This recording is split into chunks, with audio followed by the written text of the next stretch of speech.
Olá, crianças, tudo bem? Vamos começar agora a nossa terceira aula de redação, argumentação para a redação do Enem. Hoje eu trouxe a redação de um aluno meu também que me enviou uma redação, uma proposta de redação sobre as questões indígenas no Brasil contemporâneo. E a redação dele foi avaliada com 960 pontos. É uma redação muito boa. E é bom para a gente pegar um tema que é difícil de argumentar, né? Um tema que não é tão simples assim, é uma questão complexa, e ele faz uma argumentação muito bacana, coloca vários pontos, e ele tem um estilo diferente de escrever, que fez a redação dele ter também uma peculiaridade bastante interessante, que não deve ser ousado se você não tem competência para isso, mas no caso dele, ele ousou e teve a competência. Trata-se de um estilo de argumentação em que ele, a cada argumento, ele já propõe soluções para aquele argumento.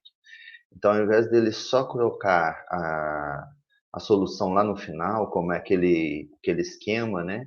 Definir o tema no início, depois fazer lá pelo menos 3 argumentos fortes, 2 ou 3 argumentos no desenvolvimento, e chegar na conclusão propondo uma solução, né? Se é dar a doença, depois dar o remédio, é, ele faz a argumentação já propondo soluções. Além disso, ele tem um repertório bom de autores, né? Ele cita os autores com segurança. Então, quando você sabe, conhece o autor, sabe do que ele trata, você deve usar isso, né? Quando você não sabe se aquela citação é de um autor real mesmo, se você não tem bem certeza, você não deve usar esse argumento, mas ele argumenta com muita propriedade. Então, por isso ele tirou essa nota boa na redação. E ele ainda propõe, logo de início, uma questão poética para trazer a questão prática, né? Como é uma questão social grave, com necessidades de soluções, a gente traz um tema árido, né? Um tema duro, difícil. E quando ele traz um poema logo no início, né? Chama uma canção do imaginário popular brasileiro, do jovem brasileiro dos anos 80 e 90, ele traz também uma forma assim de amenizar um pouco a dureza do texto, né? Você consegue trazer o texto de forma mais doce ou de forma é, mais leve, né? Não tão pesado e não tão duro, apesar de ser uma realidade dura. Eu vou colocar o texto dele e vou ler a redação inteira junto com vocês, porque eu acho que essa redação a gente precisa ler juntos, né? Ela vai ser importante de ser lida junto. No último texto, na última, na última aula, né? Na verdade, eu retirei a parte da leitura do texto para não ficar cansativo demais, mas e coloquei na descrição. Essa eu não vou colocar na descrição, vou deixar só a leitura aqui para a gente acompanhar. Então, a questão indígena no Brasil contemporâneo. Ele começa trazendo então a questão lúdica que eu disse, que ele fala sobre a canção brasileira Índios do grupo Legião Urbana. Então eu vou lendo e vou comentando. A canção brasileira Índios do grupo Legião Urbana retrata a tristeza de um indígena ao observar a violência ocorrida contra seu povo após a chegada portuguesa em seu lar. Os ataques retratados na música ocorrem hoje com outras minorias além da indígena. Mesmo após 522 da invasão lusitana, que faltou a palavra anos, né, mas entende-se tranquilamente, o Brasil ainda enfrenta desafios para a valorização das comunidades e povos tradicionais de seu território, o que se evidencia por causas tanto políticas quanto sociais. Aquela breve explicação que eu dei na primeira aula, né? No começo, ele já traz o tema e explica bem de forma bem leve e gostosa, né, até o começo aqui do tema. Depois ele fala como que ele vai trazer esse argumento no decorrer do texto, né? Então, introduziu e já propôs a solução, que é o que se faz em cada parágrafo, né? O parágrafo também inicia, argumenta e finaliza. Então, no começo você tem o tema, no final você tem uma proposta de intervenção. E ele fala, mesmo após tanto tempo da invasão lusitana, ainda temos desafios para a valorização dos povos tradicionais, e ele fala que as causas disso são políticas e sociais. Então, ele vai tratar dessas questões políticas e sociais.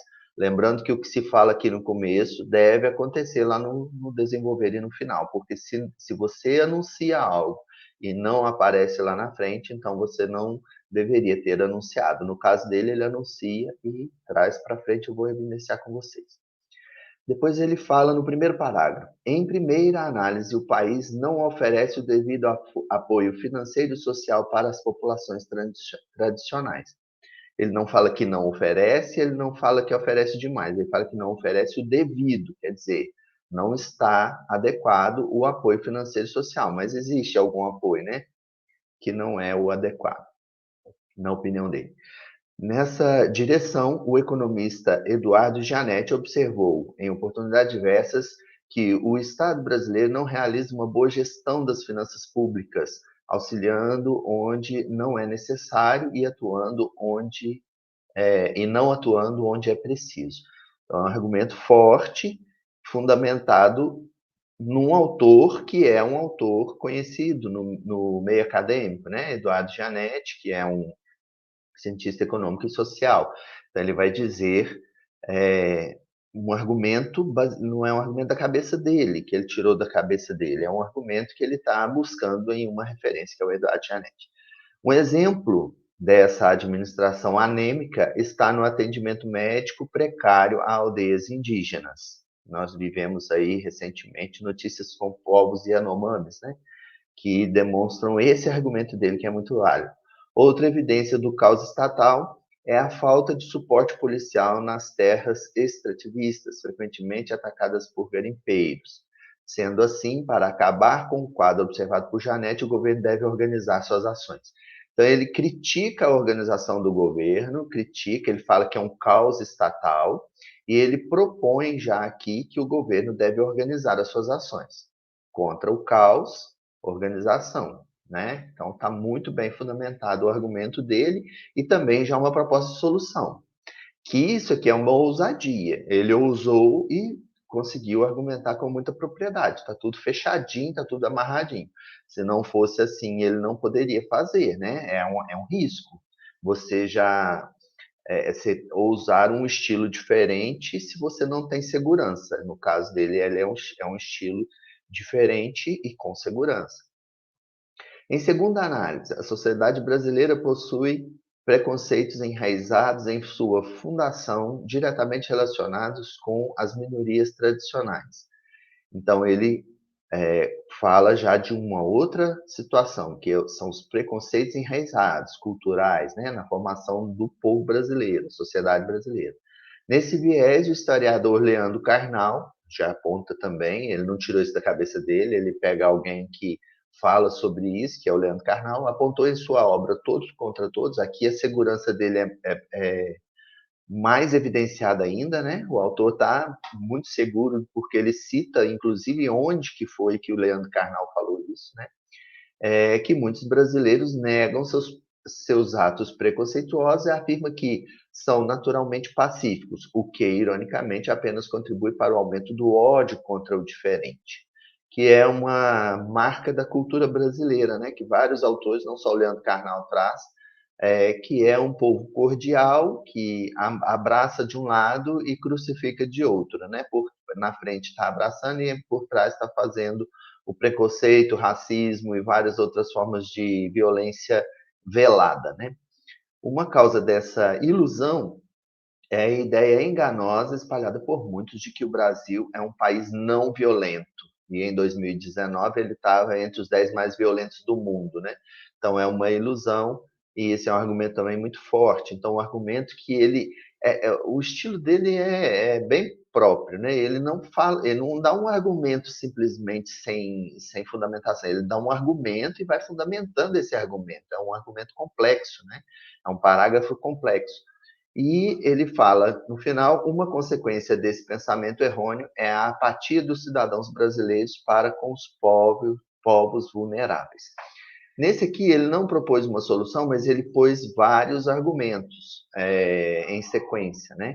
E trouxe uma consequência dessa evolução desses argumentos que ele foi sequenciando aqui. Então, é algo também da propriedade do estilo dele. Por último, ele vai falar, por conseguinte, causas tanto políticas quanto sociais. Lembra que lá em cima foi esse ponto final do parágrafo inicial dele, ó, causas tanto políticas quanto sociais. Quando ele fala aqui nessas causas políticas, ele não fala do caos estatal. Quando ele fala aqui do preconceito, não está muito mais relacionado também com as questões sociais? E aqui agora ele vai juntar essas duas coisas. Por conseguinte, causas tanto por isso a frase aqui, ó, por conseguinte, né? Conseguinte é que as duas questões anteriores estão relacionadas com essa última que ele está trazendo. Causas tanto políticas quanto sociais contribuem negativamente para a valorização dos habitantes de cultura única.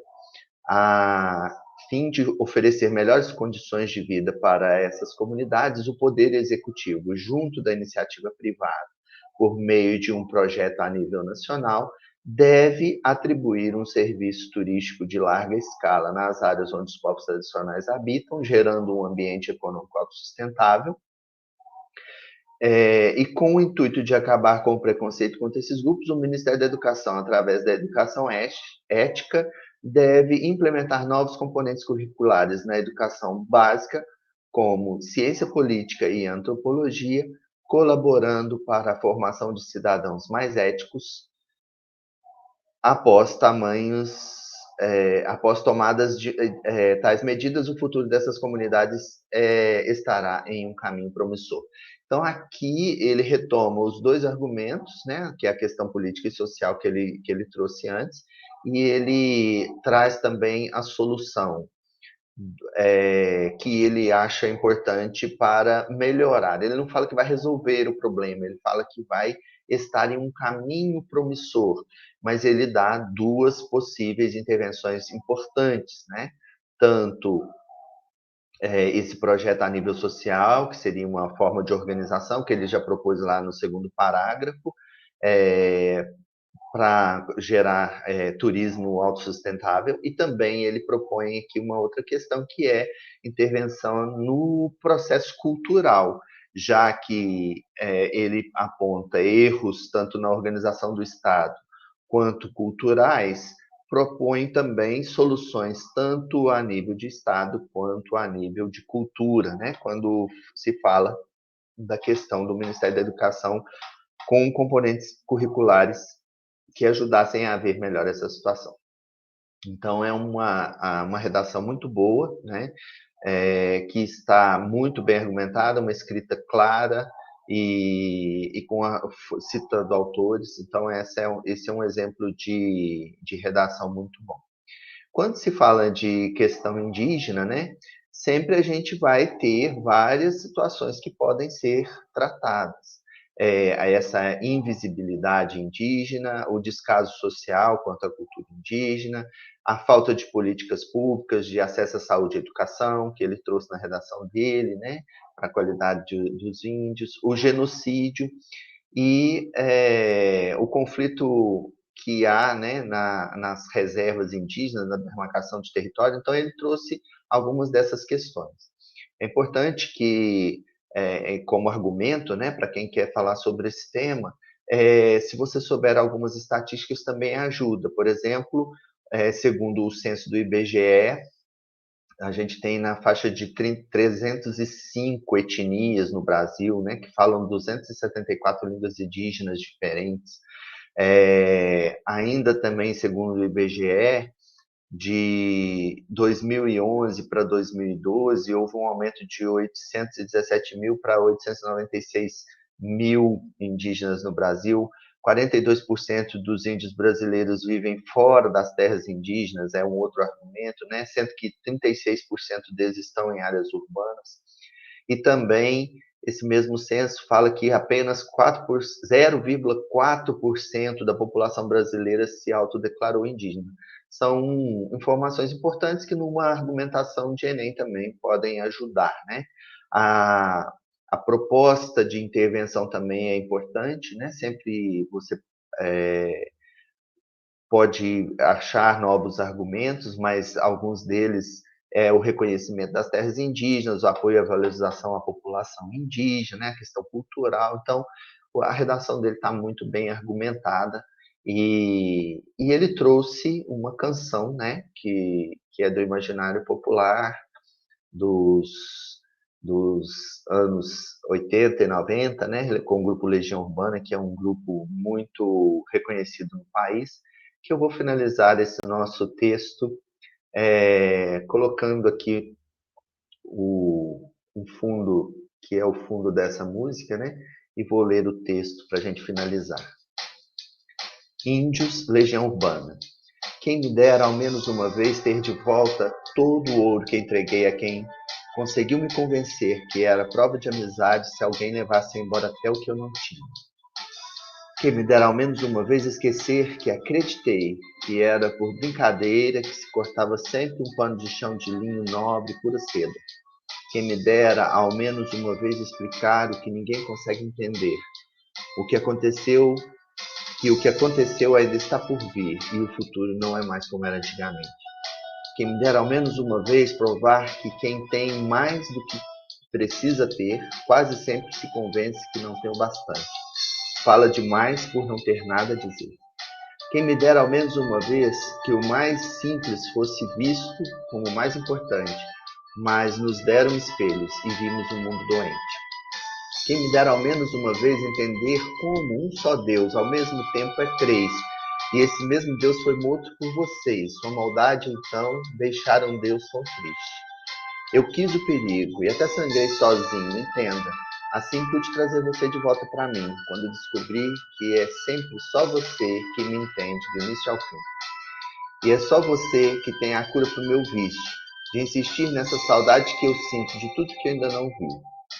Quem me dera ao menos uma vez acreditar por um instante em tudo que existe, e acreditar que o mundo é perfeito e que todas as pessoas são felizes. Quem me dera ao menos uma vez fazer com que o mundo saiba que seu nome está em tudo, e mesmo assim ninguém lhe diz ao menos obrigado. Quem me dera ao menos uma vez, como a mais bela tribo dos mais belos índios, não ser atacado por ser inocente.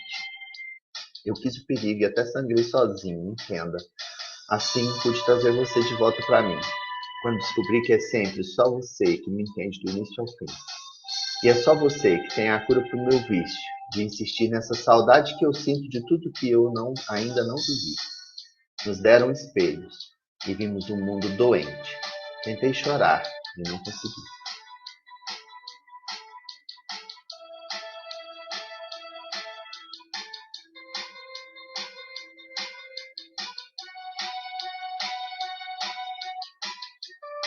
Até a próxima, crianças. Beijo.